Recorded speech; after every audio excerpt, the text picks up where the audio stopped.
E aí galera, hoje a gente vai aprender sobre um dos conteúdos que mais caem no vestibular, que é a segunda fase moderna. Vamos começar?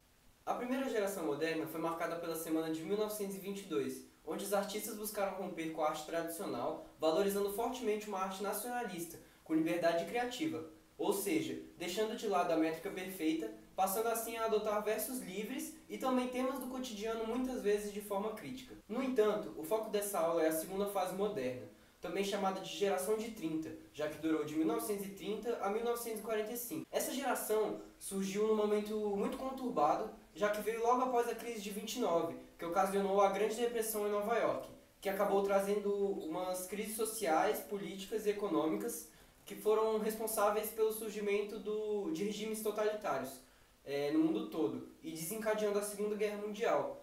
E como consequência das guerras, aumentou a fome, a miséria, além de muito desemprego com a falência das fábricas. Enquanto isso, no Brasil, o aumento de desemprego e de miséria também era constante. E isso acabou levando ao golpe de Estado praticado por Getúlio Vargas, dando origem à chamada Era Vargas, que marcou o fim da política do café com leite, tirando o poder das oligarquias de Minas Gerais e São Paulo.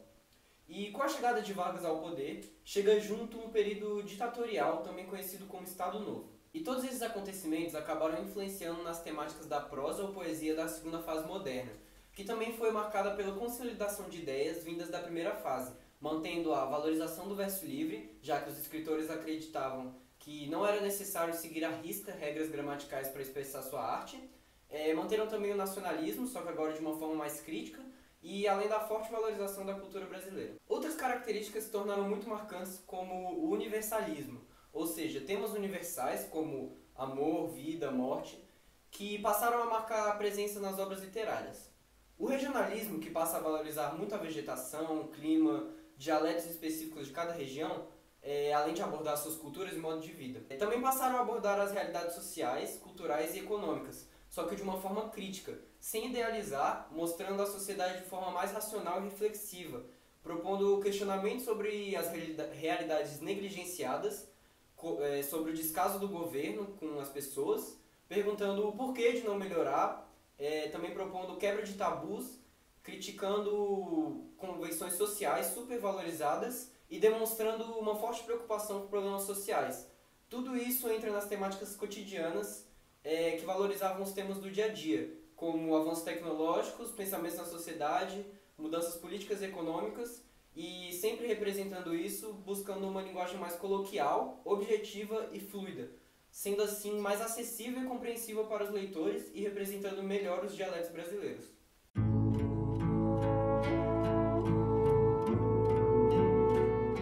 Graciliano Ramos nasceu em Quebrango, em Alagoas, dia 27 de outubro de 1892, e foi um grande escritor da segunda fase moderna. Foi primogênito de 16 filhos de uma família de classe média do sertão nordestino, tendo vivido em diversas cidades do sertão nordestino nos primeiros anos de vida. Finalizou o segundo grau em Maceió e foi trabalhar como revisor de jornais no Rio de Janeiro, apesar de não ter realizado o ensino superior. Em 1915, motivado pela morte dos irmãos, volta ao Nordeste e começa a trabalhar com seu pai, que possui um pequeno negócio. Em 1927, foi eleito prefeito de Palmeira dos Índios, assumindo o cargo em 1928 e renunciando em 1930, onde mudou-se para Maceió e trabalhou como diretor da imprensa oficial e diretor da instituição pública do Estado. Estreou na literatura em 1933 com o romance Caetés. Nessa época, mantinha contato com José Lins do Rego, Raquel de Queiroz e Jorge Amado. E também publicou obras como o romance São Bernardo, em 1934, e Angústia, em 1936. Ano que foi preso, acusado de participar de movimentos comunistas. E mais tarde, em 1953, publicou sua experiência em Memórias do Cárcere. Depois de ser solto em 1937, voltou para o Rio de Janeiro, onde trabalhou como inspetor federal de ensino e publicou Vidas Secas, em 1938, sendo sua obra mais importante. Em 1945, ingressou para o Partido Comunista Brasileiro. Em 1951, foi eleito presidente da Associação Brasileira de Escritores. Em 1952, viajou para vários países do leste europeu, conhecidos pelo cunho socialista, tendo retratado sua experiência em Viagem, publicado em 1954, um ano após sua morte de câncer de pulmão no Rio de Janeiro, no dia 20 de março de 1953, aos 60 anos. Graciliano Ramos tornou sua obra mais uma vertente do nosso rico romance regionalista, sendo talvez o maior representante dessa vertente.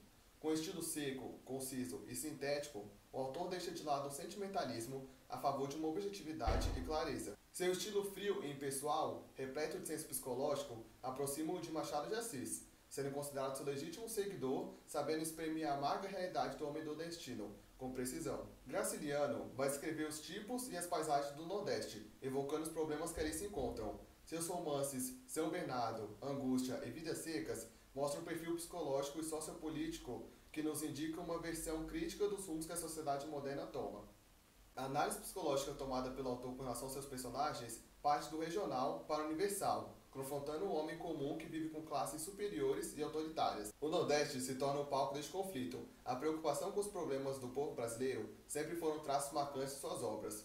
Além de valorizar as linguagens regionais, com vários termos particulares do vocabulário do Nordeste, busca sempre uma linguagem mais objetiva, clara e fluida. Bem, as principais obras de Graciliano Ramos são Memórias de um Cárcere, São Bernardo, Caetés e a mais famosa delas, Vidas Secas.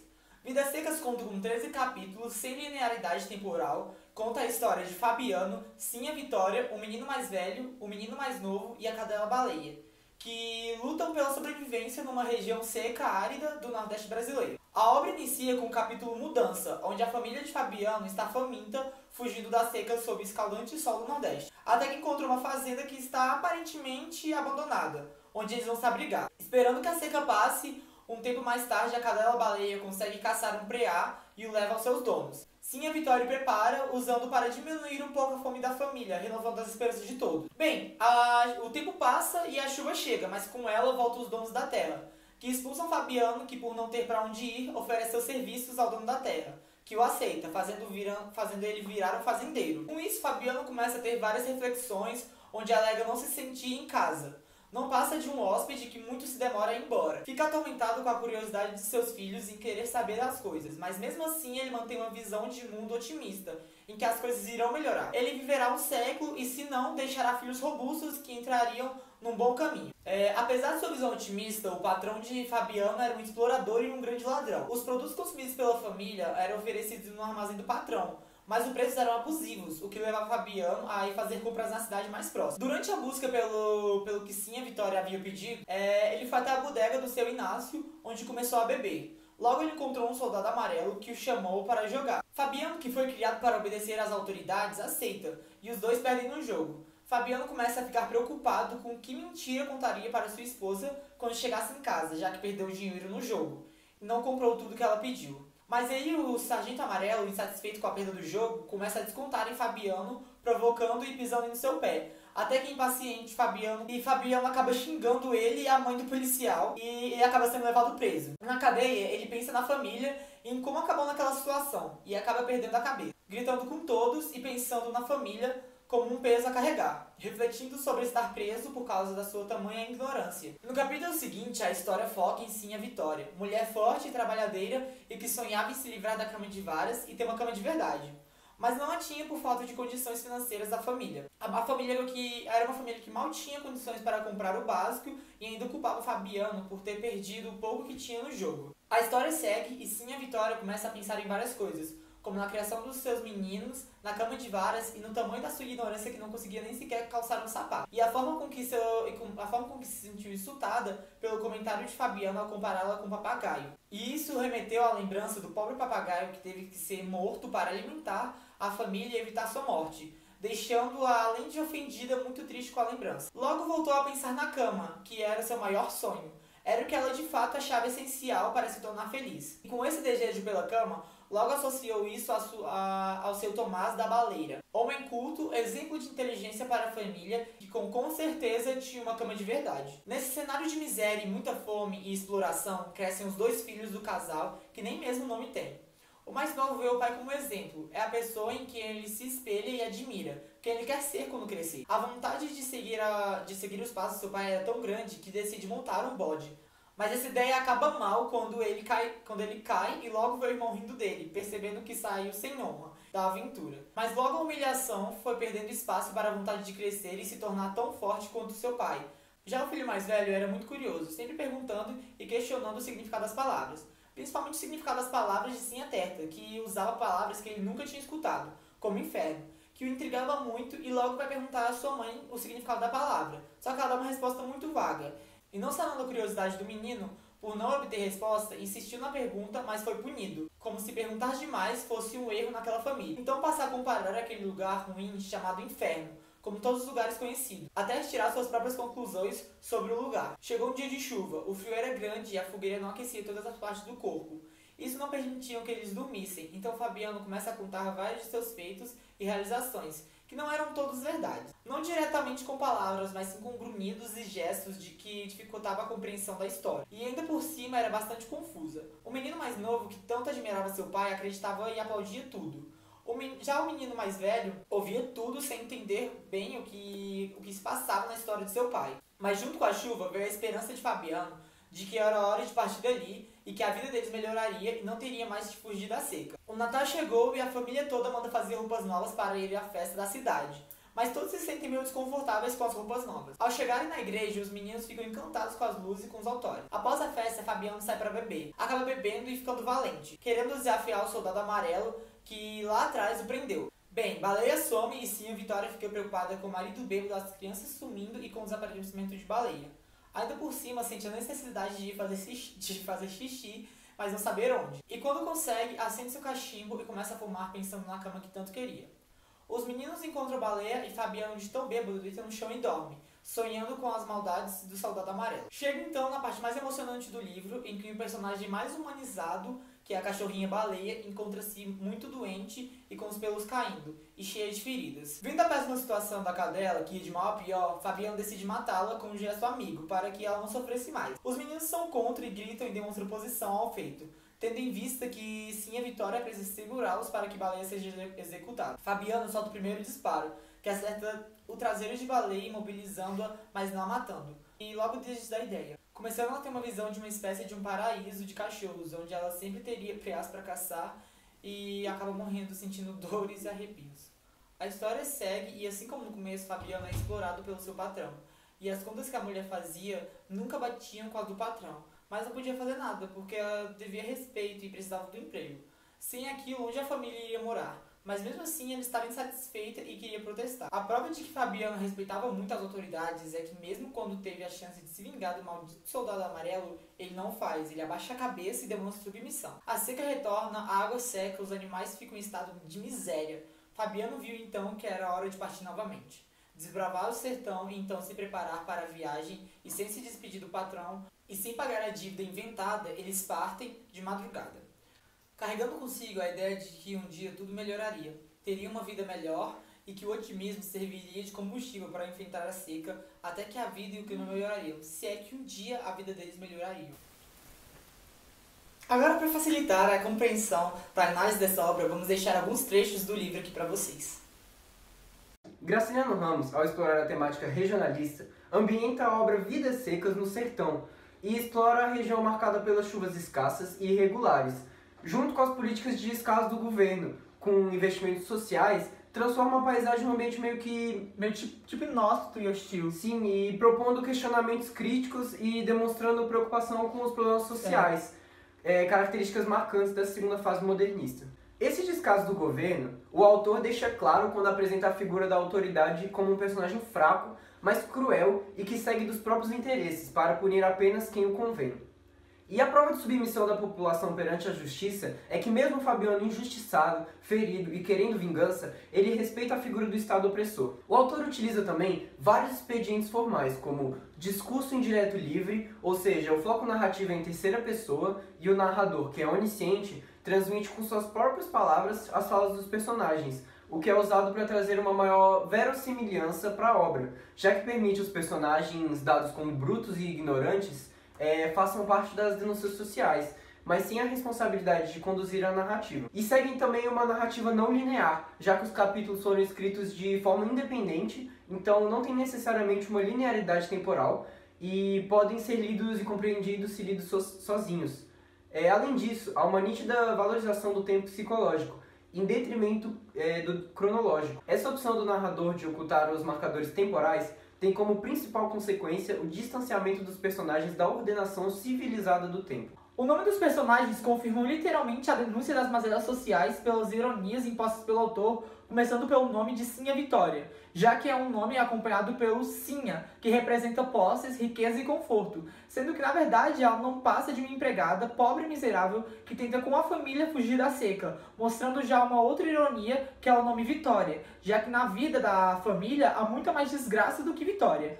Além, claro, de Baleia, que é o nome dado a uma cachorrinha que está longe de ser forte, grande e gorda, já que assim como a família, a cadela comia muito pouco e se tornava cada vez mais magra, além de estar no sertão nordestino, bem longe da água do mar. Desde o título, o escritor busca demonstrar a desumanização que a seca promove na vida dos personagens, que torna-se cada vez mais estéreis e cruéis quanto ao solo castigado, mostrando a miséria causada pela seca como elemento natural, mas que soma-se à miséria imposta pela influência social, representada pela exploração do patrão, que busca da ignorância dos retirantes, inventando juros e impostos. Na obra, pode-se apontar também para 2 recortes espaciais: o ambiente rural, onde há um maior sentimento de adequação, talvez por serem tão ignorantes e terem passado boa parte da vida fugindo da seca, tenham dificuldade de falar e se comportar perante as outras pessoas. Trazendo também um ambiente urbano, onde se sentem perdidos, inadequados, como se fossem bichos que não fazem parte daquele meio,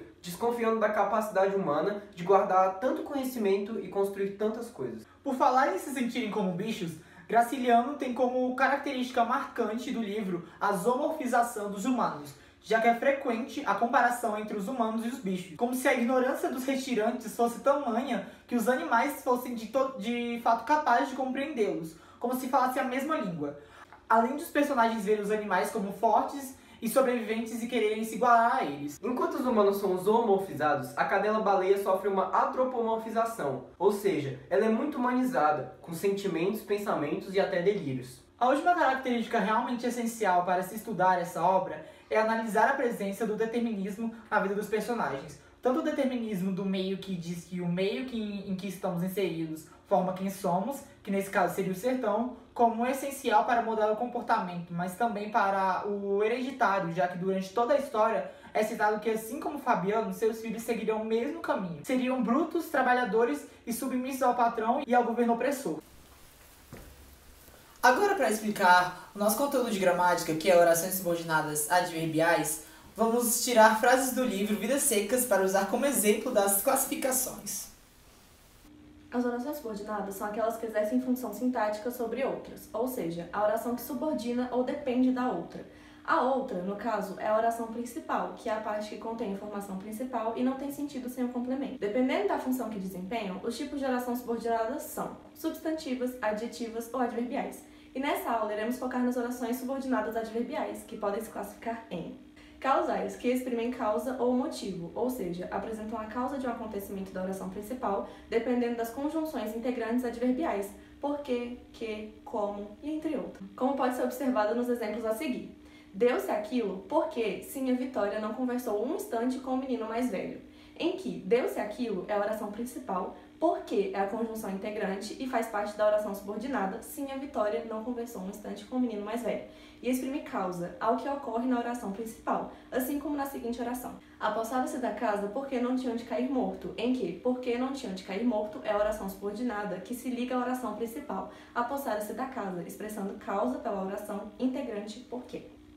Comparativas, que apresentam uma comparação ou um acontecimento da oração principal e pode ser iniciada pelas seguintes conjunções e locuções comparativas, como, mais do que, menos que nem e outras. Como se pode observar nos exemplos a seguir. Eles, 2 velhinhos, acabando-se como uns cachorros, inúteis, acabando-se como baleia, em que as orações subordinadas como uns cachorros e como baleia possuem conjunção como, que exprimem comparação com as orações principais, que são simultaneamente eles, 2 velhinhos, acabando-se e acabando. Assim como na seguinte, podiam viver escondidos como bicho, em que a oração subordinada como bichos exprime comparação com a oração principal, podiam viver escondidos. Consecutiva, que apresenta a consequência do acontecimento da oração principal e pode ser iniciada pelas seguintes conjunções e locuções consecutivas: que, tanto que, tal que, tão que, e outras. Como pode ser visto nos exemplos. Fabiano reconhecia-se inferior, tanto que desconfiava que outros mangavam dele. Os soldados amarelos são tão desgraçados que merecem morrer. Em que ambas as orações subordinadas, tanto que desconfiava que outros mangavam dele e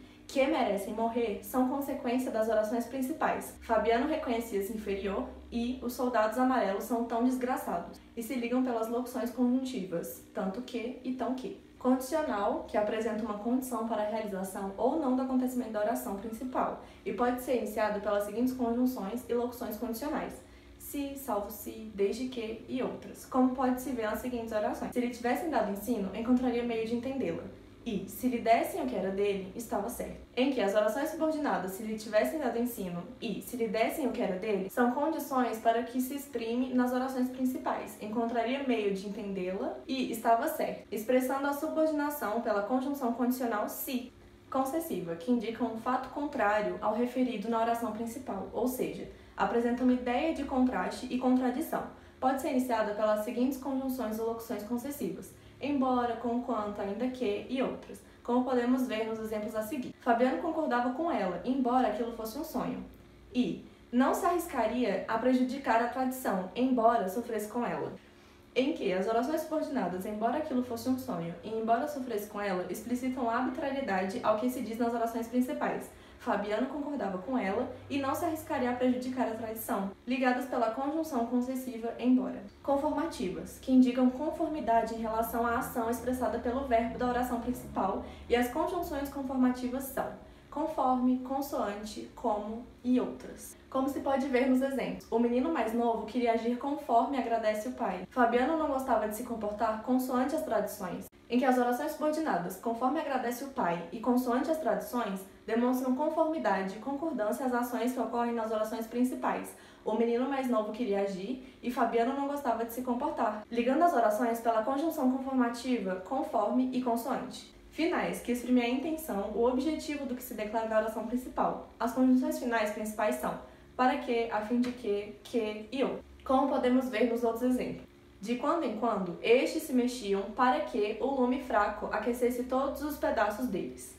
Impossível dizer, a fim de que, sim, a Vitória levava o guarda-chuva com biqueira para cima e o cartão para baixo. Em que as orações subordinadas, para que o lume fraco aquecesse todos os pedaços dele, e a fim de que, sim, a Vitória levava o guarda-chuva com biqueira para cima e o cartão para baixo, demonstram finalidade do que se diz nas orações principais, que são, de quando em quando eles se mexiam, e impossível dizer, que se ligam às subordinadas pelas conjunções, para que e a fim de que.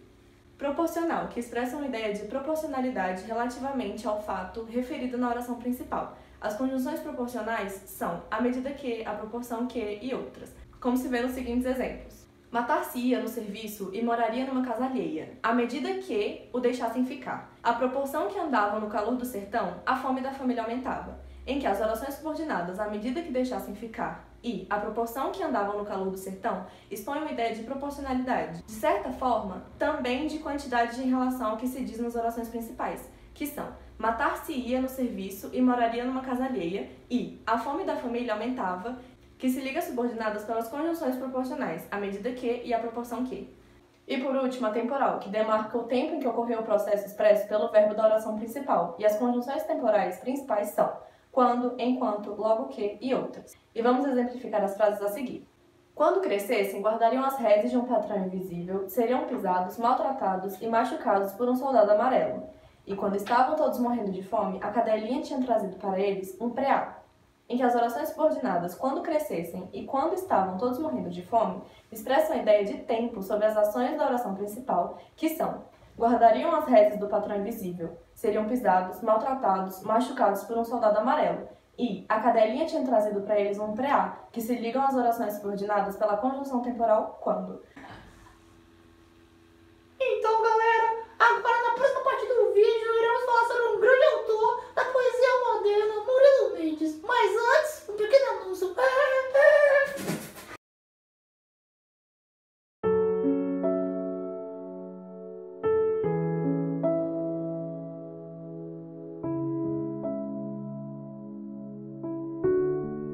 Você já teve vontade de mudar o mundo?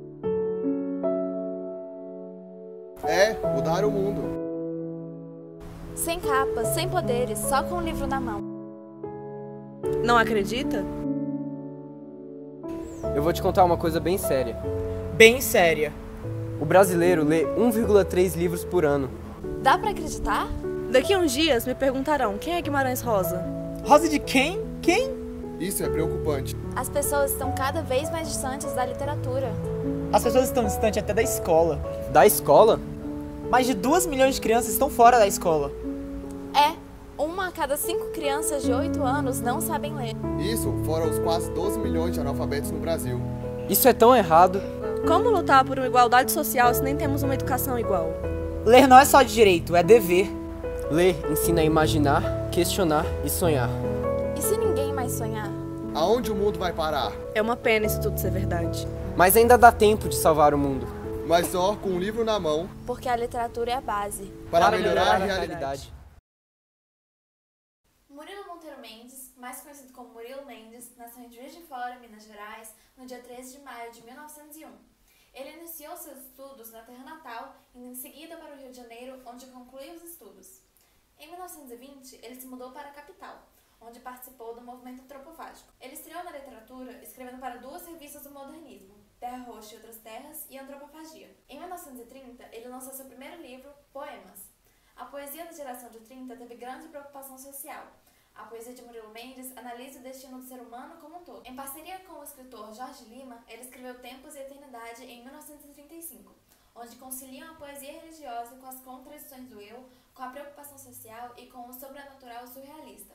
Juntos, foram os 2 principais representantes da poesia religiosa cultivada na segunda geração do modernismo. Em 1953, ele foi convidado para lecionar literatura brasileira em Lisboa. De 1953 a 1955, ele percorreu diversos países da Europa, divulgando em conferências a cultura brasileira. Passou a viver na Bélgica e na Holanda entre 1953 e 1956. Ele se mudou para a Itália em 1957 e se tornou professor de cultura brasileira na Universidade de Roma, onde se estabeleceu, e depois na Universidade de Pisa. A partir dessa época, sua poesia começou a ser traduzida e publicada na Itália, Espanha e Portugal. Em 1972, ele recebeu o Prêmio Internacional da Poesia Etna Taormina e publicou Poliedro. No mesmo ano, veio ao Brasil pela última vez em 1973 e faleceu em Estoril, Portugal, no dia 3 de agosto de 1975. Seus poemas estão repletos de conteúdos originais e de imagens cotidianas tingidas de surrealismo, linguagem religiosa e de preocupação com o social. Destacam-se igualmente os processos surrealistas e de montagem, abrindo espaço para a sequência orínica obtida por meio da combinação associativa. A justa posição sintática e o emprego do simbólico dão cor e sentido aos versos. Em algumas obras, encontram-se a obsessão pelo caos, a presença do eterno feminino e tensionada entre o profano e o sagrado. Outras características são a exatidão métrica, o respeito à semântica e o emprego de séries compactas de nomes e verbos.